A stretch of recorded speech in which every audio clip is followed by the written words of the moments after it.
तो स्वागत है आप सब लोगों का हमारे इस यूट्यूब चैनल में। और आज इस वीडियो में हम लोग बात करने वाले हैं दो बहुत ज़्यादा इंपॉर्टेंट टॉपिक के बारे में।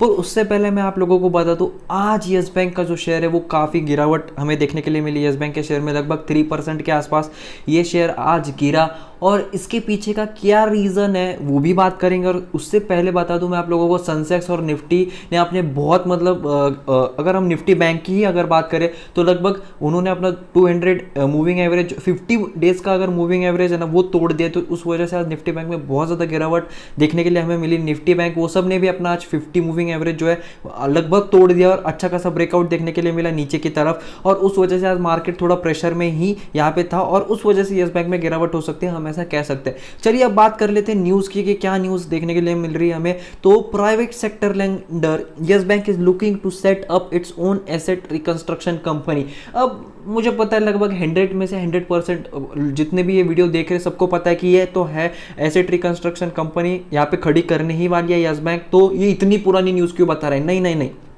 ये एसेट रिकंस्ट्रक्शन कंपनी जो है ये यस बैंक बनाने वाली है वो तो है, पर अब ये कंपनी जो है इसमें इन्वेस्टर्स को क्या क्या ऐसा एलिजिबिलिटी यहाँ पे उन्होंने सेट की है उसके बारे में आज इस वीडियो में बात करने वाले हैं। यानी कि एआरसी में अगर इन्वेस्ट करना है तो आपको क्या क्या लिमिट, हम कह सकते हैं एलिजिबिलिटी कितनी चाहिए आपको, मतलब क्या चीज़ें करनी पड़ेगी जिस वजह से आप एआरसी में इन्वेस्ट कर सकते हो। तो उसी के बारे में आज इस वीडियो में बात करने वाले हैं। और दूसरी भी एक बहुत ज़्यादा बड़ी इंपॉर्टेंट न्यूज़ है, उसके बारे में हम बात करेंगे। तो through its process adviser Ernst and Young Yes Bank has called for EOI from investors with strong financial capability and possessing substantial experience in the distressed asset space. अब उन्होंने इसके ऊपर यही बात की है कि वो यहाँ पे इन्वेस्टर्स जो है वो यहाँ पे जो इन्वेस्ट करेंगे इस कंपनी में उनकी भी कुछ एलिजिबिलिटी है, उस क्राइटेरिया को अगर वो क्रॉस करते हैं तो ही वो इस बिजनेस में यहाँ पे इन्वेस्ट कर पाएंगे।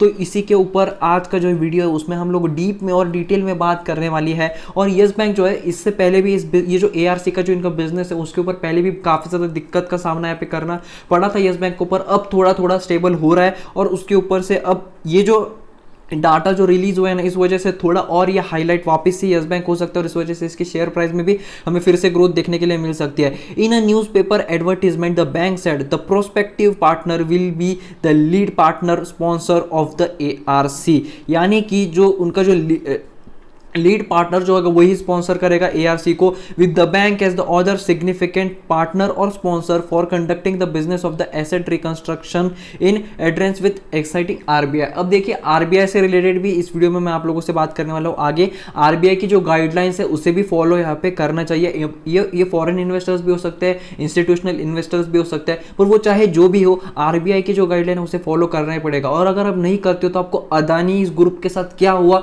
वो तो आप लोगों को पता ही होगा। लगभग ये जो अदानी ग्रुप का जो शेयर है, लगभग अदानी पोर्ट की ही अगर मैं बात करूं तो लगभग ये एक वीक में 300 रुपए से भी ज्यादा ये शेयर गिरा था। क्यों? क्योंकि फॉरेन इन्वेस्टर्स जो थे उन्होंने आरबीआई की गाइडलाइंस नहीं मानी, और उस वजह से उनके अकाउंट फ्रीज कर दिए गए थे, और इससे अदानी ग्रुप को बहुत ज़्यादा नुकसान हुआ था। तो यही अगर आपको भी एआरसी इसमें इन्वेस्ट करना है, मतलब एक बड़े इन्वेस्टर्स की यहाँ पे बात चल रही है, तो उनको भी आरबीआई गाइडलाइंस जो है उन्हें यहाँ पे मानना पड़ेगा। Governing identification sourcing and resolution of stressed financial assets, ठीक है। तो ये एक बहुत ज़्यादा इंपॉर्टेंट ये रहने वाला है। फर्दर द एडवर्टाइजमेंट सेड, एक एडवर्टाइजमेंट के थ्रू यहाँ पे हमें ये सब बातें पता चल रही है। The prospective investor should have minimum asset under management and fund deployed globally to the tune of 5 billion in the immediately preceding financial year. यानी कि लगभग 5 बिलियन डॉलर आपके पास, मतलब एक ग्लोबली आपका मतलब लेन देन यहाँ पे होना चाहिए, और इससे पहले जो फाइनेंशियल ईयर था उसमें आपका ऐसा यहाँ पे होना चाहिए। Also the investor should have the ability to commit funds for investment और डिप्लॉयमेंट इन इंडिया। यानी कि मतलब उसमें एक एबिलिटी होनी चाहिए उन इन्वेस्टर में कि वो इंडिया में भी यहाँ पे फंड इन्वेस्टमेंट कर सके और डिप्लॉयमेंट कर सके कंपनीज और इंडियन एसेट, और अप्रॉक्सीमेटली 0.5 बिलियन की यहाँ पे इन्वेस्टमेंट वो कर सके इंडियन मार्केट में। तो उसके ऊपर उन्होंने ये बात की है कि आपको मतलब ये कुछ मिनिमम सा क्राइटेरिया उसे आपको फॉलो करना पड़ेगा अगर आपको एआरसी में इन्वेस्ट करना है। वो नहीं चाहते कोई ऐसा इन्वेस्टर यहाँ पे आ जाए, थोड़ा सा साथ दे और बीच में ही निकल जाए और फिर दिक्कत में यहाँ पे मामला हो। तो नहीं, पूरी तरह से एकदम सेफ्टी और सिक्योरिटी के साथ यस बैंक जो है वो ये बिजनेस करने वाला है एआरसी का। तो एक बहुत ज़्यादा इंपॉर्टेंट फैक्टर मैंने आप लोगों को इस वीडियो में यहाँ पे फिलहाल अभी तक बता दिया। और दूसरी भी न्यूज़ है जो आप लोगों के साथ शेयर करूंगा। अभी फिलहाल इसे थोड़ा सा हम कंप्लीट कर लेते हैं, ठीक से समझते हैं। अभी आरबीआई की कुछ गाइडलाइंस के ऊपर उन्होंने यहाँ पे बात की। Apart from that the investor has to satisfy the Reserve Bank of India RBI fit and proper criteria, ठीक है। जो पूरा आरबीआई का जो क्राइटेरिया रहेगा उसे पूरी तरह अच्छे से फॉलो करना चाहिए। अगर किसी भी एक पॉइंट में अगर चूक जाते तो फिर आप इन्वेस्ट नहीं कर सकते हो। And demonstrate global experience in dealing with distress asset and have to track record of resolution of distress asset, यानी कि ग्लोबली उसका लेन देन यहाँ पे होना चाहिए, अच्छा खासा होना चाहिए। सिर्फ आपको एक्सपीरियंस है पर आप अच्छे से नहीं कर रहे हो तो भी नहीं, आपको एक्सपीरियंस भी होना चाहिए। और आपका मतलब एक डिस्ट्रेस एसेट जो है, जो एक रिकॉर्ड है उनके रिसोल्यूशन ऑफ डिस्ट्रेस्ड एसेट, वो एकदम पॉजिटिव यहाँ पे होना चाहिए। एकदम मतलब क्वालिफाइड, एकदम बेहतरीन इन्वेस्टर को यहाँ पे चांस मिलने वाला है एआरसी में इन्वेस्ट करने का। तो इस वजह से क्या होगा, ज़्यादातर हमें फॉरेन इन्वेस्टर, इंस्टीट्यूशनल इन्वेस्टर्स देखने के लिए मिलेंगे और एक बड़ी इन्वेस्टमेंट भी देखने के लिए मिल सकती है एआरसी में। अब देखिए नेक्स्ट न्यूज़ की अगर बात करूँ मैं आपको इसी वीडियो में, तो देखिए यस बैंक जो उन्होंने अनाउंस कर दिया appointment of Mahesh Ramamurthy as a chief information officer, CIO। देखिए सीईओ होते, सीएफओ होते, CIO होते, चीफ इंफॉर्मेशन ऑफिसर। अब इस वीडियो में आप लोगों को बताऊंगा, ये बहुत ज़्यादा इंपॉर्टेंट बात है। चीफ इंफॉर्मेशन ऑफिसर, इनका भी बहुत बड़ा काम होता है। और ये अब महेश राममूर्ति जो है वो अब अपॉइंटमेंट कर लिए। इनके बारे में थोड़ा सा हम बात कर लेते हैं। जो Mahesh comes with over 3 decades of experience in the BFSI technology space in payments, ठीक है। एक 3 डिकेड तक उन्होंने 3 डिकेड्स का यहाँ पे एक्सपीरियंस है उन्हें BFSI में, technology space in payment and banking technology, यानी कि उन्होंने पहले से अच्छा खासा काम कर रखा है बैंकिंग सेक्टर में। Business solution and project management across India and multinational companies, banks and technology firms, यानी कि काफी बेहतरीन एक्सपीरियंस है। 3 डेकेड बहुत ज्यादा टाइम होता है। Yes Bank announce the appointment of Mahesh Ramamurthy as a chief information officer in the critical role he will lead technology and digital transformation of the bank, यानी कि वो क्या यहाँ पे मेन उनका रोल क्या रहने वाला है, तो वो ये है जो लीड टेक्नोलॉजी है उसे वो रूल करेंगे और digital transformation for the bank, ठीक है। Mahesh will also lead the new age technology such as API, AI, ML और BI and business solution which is going to be driving factor for all the new product at Yes Bank, यानी कि yes bank में जो भी नया plans आएंगे, new product से offer देखने के लिए मिलेंगे, वो ज़्यादातर यहाँ पे यही कंट्रोल करेंगे। और जो न्यूज़ टेक्नोलॉजी है, न्यू एज टेक्नोलॉजी जिसे हम कहते हैं API हो गया, AI, ML, BI, इसकी अगर बात करें तो ये भी जो मेन लीड रहेगा वो इन्हीं का होगा, इन्हीं से पूछ के चीज़ें यहाँ पे होने वाली है। तो ये एक बहुत ज़्यादा इंपॉर्टेंट रोल अदा करने वाले हैं ये यस बैंक में।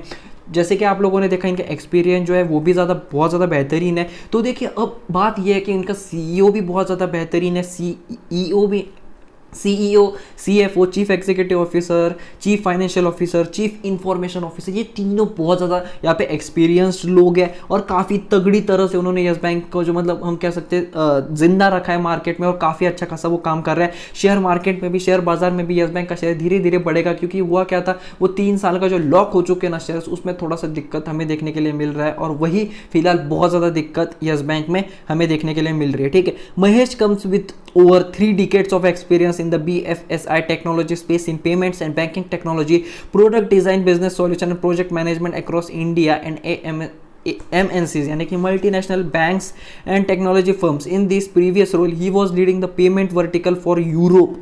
इससे पहले वो जहाँ थे वो यहाँ पे लगभग पेमेंट वर्टिकल्स को देखा करते थे जो यूरोप में था, Asia specific, Middle East and Africa at FIS, और he has also been associated with Barcel Bank, Kotak Mahindra Bank, Avaya Bills, DCB Bank, IDBI Bank and Standard chartered bank, यानी कि ओवरऑल बहुत ज़्यादा शानदार experience है। बहुत ज़्यादा time से ये यहाँ पे काम कर रहे हैं, बहुत मतलब एक एक्सपीरियंस्ड ये है और इस वजह से यस बैंक को भी बहुत ज़्यादा यहाँ पे फ़ायदा देखने के लिए हमें मिलने वाला है, ठीक है। Commenting on the appointment Prashant Kumar, अब देखिए प्रशांत कुमार जो है MD, मैनेजिंग डायरेक्टर और CEO है यस बैंक की, इनकी वजह से बहुत ज़्यादा मतलब थैंकफुल होगा यस बैंक कि जिंदा रखा यस बैंक को यहाँ पे प्रशांत कुमार सर ने। अब उनकी तरफ से क्या कह रहे हैं, वो क्या कह रहे हैं इस जो महेश राममूर्ति जो अभी अपॉइंट हुए उसके ऊपर प्रशांत कुमार सर का क्या कहना है, तो we welcome Mahesh to lead the information technology function of the bank on the transformation journey. He will further strengthen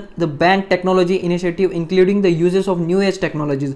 जो न्यू एज टेक्नोलॉजीज है उन्हें वो कंट्रोल करेंगे, while the bank continue to enhance customer experience leverage. अब देखिए technology अब बहुत ज़्यादा इंपॉर्टेंट है, अपने बिजनेस को ऑनलाइन ले जाना बहुत ज़्यादा इंपॉर्टेंट है, और यस बैंक ने पहले से काफ़ी ज़्यादा अच्छा काम यहाँ पे कर रखा है, उन्हें कंट्रोल अप करेंगे ये CIO। ठीक है, तो एक अच्छी बात हम यहाँ पे कह सकते हैं, his experience and expertise will help us cultivate and boost our technology backed offering in a line with the bank strategy of building a transformed digital bank। Digital bank के लिए इनका जो रोल है वो बहुत ज़्यादा मेजर रोल होने वाला है, ऐसा यहाँ पे प्रशांत कुमार सर ने कहा है। तो ओवरऑल आज यहाँ पे बहुत ही ज़्यादा इंपॉर्टेंट न्यूज़ हमें पता चली कि जो महिंद्रा एंड महंद्रा है वो अब CIO एज अ CIO यहाँ पे हम कह सकते हैं रिक्रूट हो रहे हैं यस बैंक में। और ऊपर से जिससे पहले मैंने आप लोगों को बात की कि ARC इनका यस बैंक का एक बहुत बड़ा सपना हम कह सकते हैं, पिछले जब से प्रशांत कुमार सर आए ना तब से मतलब ये इस टॉपिक को काफ़ी ज़्यादा सीरियसली लिया जा रहा है। ऊपर से अब हमें देखने के लिए मिला कि अगर आपको ARC में इन्वेस्टर होना है, मतलब हम जैसे रिटेल इन्वेस्टर्स तो नहीं होने वाले, बहुत बड़े बड़े इंस्टीट्यूशनल या फिर हम कह सकते हैं फॉरेन इन्वेस्टर्स होंगे, तो उनको क्या एलिजिबिलिटी, क्या क्राइटेरिया यहाँ पे सेट किया है उसके ऊपर हमने इस वीडियो में बात कर ली। तो ओवरऑल आज का जो ये वीडियो है वो बहुत ज़्यादा इंपॉर्टेंट था, बहुत ही ज़्यादा चीज़ें यहाँ पे पता चली हमें, और इस वजह से यस बैंक जो इसका जो फ्यूचर है वो बहुत ज़्यादा ब्राइट यहाँ पे हो सकता है अगर ARC का बिजनेस ठीक से सेट हो गया और अगर ये इन्होंने भी प्रशांत कुमार सर जैसा काम किया तो आज की इस वीडियो में सिर्फ इतना था।